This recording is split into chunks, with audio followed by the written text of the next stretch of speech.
موظفين أبل في المقر الجديد قاعدين يضربوا على الزجاج حقهم والكود اللي يخلي نفس الآيفونات تموت. هذا موضوع جدا كبير، بالإضافة إلى عناد سناب شات وما في أمل يغيروا التطبيق. وأيضا نقدر نقول من أهم الأشياء اللي حتصير خلاص ما بقي لك كم يوم على المؤتمرات الأساسية.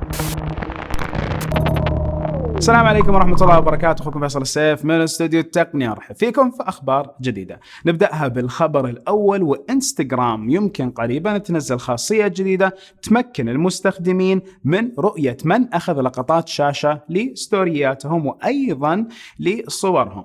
مسألة أنه الناس قاعدة تشوف الصور اللي أنت قاعد تسويها وتحطها على إنستغرام شيء جميل، ولكن لما يأخذ لقطة يصير يجيك تنبيه، بالإضافة إلى الشيء اللي أصلا اعتدنا عليه في سناب شات، كون الستوري حقتك في انستغرام لما واحد يكبشر الشاشة أو يأخذ لقطة لها بكل بساطة حيجيك تنبيه. هذا الموضوع مسوينه من مبدأ الخصوصية والأمان، والمفروض أنه يعطي نفس المستخدمين راحة أكثر عشان أنهم يعرفوا مين اللي أخذ لقطات لشاشاتهم. فيسبوك تفكر جديا بأن يكون في طريقة على الفيسبوك أنك تشاهد المحتوى بدون دعايات مقابل اشتراك شهري.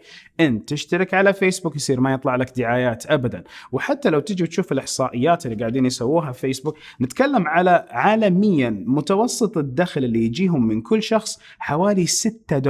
هذه $6 كيف يجيبوها منك ايها المستخدم عزيز المستخدم؟ كيف يجيبوها منك $6؟ كل ما قعدت وقت اكثر على فيسبوك تتصفح، كل ما ظهرت لك دعايات اكثر، وهذه الدعايات ظهورها يعني مقابل مادي لنفس فيسبوك. انت ما حيجيك شيء، فيسبوك اللي بيجيهم فلوس بالتاكيد. وكثرة الدعايات اللي يظهروها لك تعني كثرة الدخل اللي حيجيهم. فتخيل انه تقريبا قاعدين نتكلم بير يوزر، وهذا يبغى اجيب كم في الساعة بير يوزر. هذه هي موجودة ويو اس ان كندا وورلد وايد عالميا $6، في اوروبا $8. ريست اوف ذا وورلد هذه لا، احنا نعتبر برايم، فيمكن $6 في الربع الاخير من عام 2017 يقدروا يجيبوها منك خلال استخدامك اليومي لفيسبوك. فمبدأ الاشتراك بكل بساطة، انت ما يجيك اي دعايات، ولكن فيسبوك انت تدفع لهم اشتراك، فهم عوضوا الدعايات بمقابل مادي منك مباشرة. هل تؤيد هذه الفكرة ولا لا؟ شخصيا لا أؤيدها، بل إني مع تقنين الدعايات. وخلوا المنصة جميلة يا فيسبوك، مو بالضرورة تحطون دعايات تبثرون فيها. وأيضا يعني المحتوى للكل يا جماعة، ما تقول تخلونا إحنا ندفع، خلوا الشركات زي ما هي تدفع، قللوا الدعايات وارضوا بشيء جيد، مو لازم ربح خرافي. بنك طاقة من زندور A3TC من جنتو شاب، 10,000 ملي أمب، فيها منفذ USB Type C، تشحن البطارية منه وكمان تشحن جوالاتك منه. 3 أمبير تقدر تعبي فيها البطارية وكمان تستخدمها لشحن جوالاتك. تويتر رسميا في تغريدة توضح أنه تطبيقها على الآي ماك سيتم إيقاف الدعم له، والاستبدال نفس هذا التطبيق حيكون من خلال twitter.com. ادخل الموقع، ضبط أمورك على نفس الآي ماك.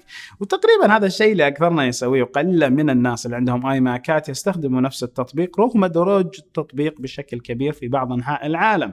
ولكن من الإحصائيات اللي شافتها تويتر على عدد المستخدمين لهذا التطبيق على الآي ماك، قالوا إنه نوعا ما نقدر نفتك من هذه المبالغ والأشياء اللي احنا نصرفها على هذا التطبيق، فإذا خلينا نشيله والناس تصير تستخدم الموقع اللي عليه الدخل الأكبر. إيفن سبيغل الرئيس التنفيذي لشركة سناب شات يقول التصميم الجديد اللي جاء على سناب شات هنا ليبقى، حيستمر معكم هذا التصميم، تعودوا على هذا التصميم، لا يهمكم أي شيء ثاني إلا أنه هذا التصميم يبقى، فأنتوا تعودوا عليه. هل يمكن يطوروه يحدثوه؟ هذا شيء وارد، ولكن أيضا سناب شات تواجه غضب ناس بشكل كبير. وفي أحد التقارير مذكور أنه الطريقة الوحيدة اللي تقنع فيها سناب شات أنه ترضخ لإعادة التصميم الجديد هو أنه أكبر عدد من المستخدمين الفاعلين لسناب شات يغلقوا الخدمة، يسكروا حساباتهم. يسكروا الحسابات، مو بس يسوي ساين اوت، لا، يسكر الحساب. وهذا الشيء غير منطقي لا على صانعين المحتوى ولا على الناس اللي قاعدين يستخدموا التطبيق. ونقول لهم خلاص سكروه عشان يوما ما يمكن يعدلوا إذا صار عليهم ضغط تصميمهم. ما تضبط كذا. فهنا نجي لنفس المستخدمين اللي عندهم منصة سناب شات ستوريز وعندهم أيضا انستغرام ستوريز، هم يختاروا بينها ويشوفوا الشيء الأنسب لهم. وبالطريقة هذه يصير نقدر نعرف المستخدم هو اللي يختار الشيء الصح، مو الشركة اللي تفرض عليه شيء. في تقرير رسمي يقول انه فيصل السيف خلع ضرسين امس، فهذول الضرسين تسببوا له ببعض الالام ونفخة وجه. نفخة الوجه هذه اللي طالع علي الحين اعتذر عليها، مو بيدي، ولكن الاخبار والمحتوى لازم يستمر باذن واحد احد، فاتمنى انكم تعذروني على الصوت وعلى الشكل. نرجع للأخبار. تذكروا السيارة اللي طيرها إيلون ماسك في الفضاء، السيارة حقته؟ بكل بساطة هذه السيارة بعض الباحثين وثلاث باحثين أجروا دراسة تثبت أن هذه السيارة بترجع وفي احتمالية كبيرة تضرب بالأرض بعد 10 ملايين سنة. خلنا نكمل الخبر بعدين بعطيكم اللي بخاطري.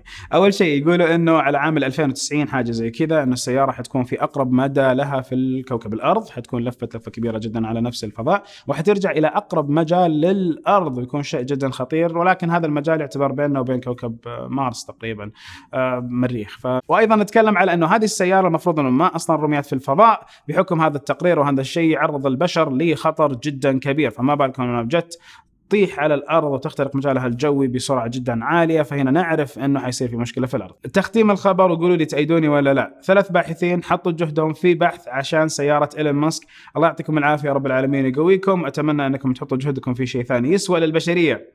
اتركوا سيارة الرجال في حاله، ما خلاص راحت، ما بصاير شيء. في مكتبة تكبز للتقنيات آلة حاسبة إليت 5000 TM. هذه الحاسبة حقت أبوي الله يرحمه، هذه كانت عام 1975 تم صناعتها وللحين شغالة. من ناحية الاستفتاءات لآخر حلقة، هل الإنسان طلع خارج كوكب الأرض؟ طلع 71%، شيء جميل أنه أكثرنا اتفق على هذا الموضوع. خفت من آليين المستقبل، نفس الكلب ذاك اللي يمشي، أنا ما بخافش 67%. معليش لو أنا حطينا تعليق أنا ما بخافش على أي شيء، أنت حتختار أنا ما بخافش. يعني مثلا الحين لو قلت لك وش رأيك في مبدأ أنه يصير انفجار جدا ضخم من بطارية جوالك، وش الخيارات اللي عندك؟ أنت خايف ولا أنا ما بخافش؟ نشوف الحلقة الجاية كلكم قال أنا ما بخافش، يعني طبيعي، يعني اللفظ بحد ذاته يعطيك الرهبة كذا والقوة والعنفوان. رأيك في النوتش؟ أكثركم اتفق أنه لا، قبيحة 60%، وكويس أنه حيصير التغيير زي ما ذكرنا في الخبر. 57% منكم قال أنه نعم يا ليت بسرعة نزل لنا مقابلة مع بيل، إنسان كان جدا ملهم في كثير من المعلومات اللي قالها، وبإذن الله المقابلة جايت لكم بأسرع وقت ممكن. يفصلنا عن المؤتمرات الضخمة لكثير من الشركات حوالي 7 أيام. هذه 7 أيام بعدها حيجي مجموعة كبيرة من الأجهزة اللي يتم إعلانها. هذا الشيء جدا مهم إنه نعرفه ونحطه في بالنا، إنه كثير من الشركات متخوفة وكثير من الشركات عندها شجاعة إنها بتطلع بمنتجات جديدة. فكمية الجوالات اللي المفروض تظهر على مؤتمر MWC اللي ببرشلونة في تاريخ 25 يوم المؤتمرات 25 فبراير قلت إلى كم جوال هم يكونوا أساسيات، والمفروض أنه في فئة البريميوم يمكن ما يكون فيه 2 أو 3 جوالات فقط من كل الشركات. هذا الشيء طبعا هيبان معانا هناك، خليكم معانا أكيد في المحتوى حقنا على سناب شات، بالإضافة إلى على إنستغرام.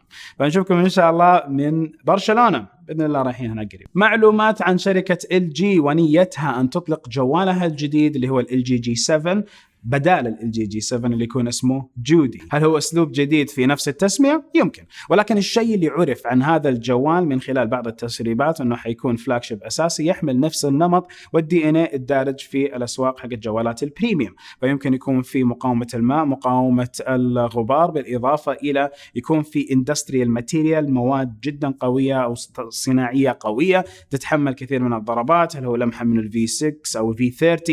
هل هو لمحات من جوالات أخرى؟ يبغانا ننتظر ونعرف. ولكن الشيء اللي تسرب من هذه الخصائص إنه المعالج حقه هو الكوالكوم سناب دراجون 845 و4 جيجا بايت من رام، وعندكم كاميرتين موجودة في خلف الجوال، وأيضا 16 ميجا بكسل لما نتكلم على حساسات هذه الكاميرات، والمفروض يكون في أداء جدا عالي. خبر جدا جميل بأنه خدمات جوجل في المتجر حقها ستمتد في عام 2018 لتشمل مجموعة دول جديدة، أكثر من 50 دولة، من هذه الدول المملكة العربية السعودية، بالإضافة إلى بعض دول العالم. ولكن للأسف ما تأكد الموضوع إذا بيكون في الإمارات العربية المتحدة، مصر، العراق والدول هذه كلها، حتى أنه في الخريطة نفسها ما كانت موضحة هذه الدول بشكل كامل، فيبغانا ننتظر ونشوف. ولكن متجر جوجل إذا صار بشكل رسمي موجود، فأنت تعرف أنه البيكسل القادم تقدر تشتريه من هنا بشكل أفضل، وهذا يعتبر سوق جدا جيد يغذي المنطقة كلها العربية بإذن واحد أحد. فإن شاء الله يا رب، يبغانا نتأكد بس بأي شهر حيكون هذا الإعلان. الترجمة اللي هي الكابشنز متوفرة الحين على فيديوهات أخبار تك بيلز، تقدر تفعلها لو حبيت على جوالك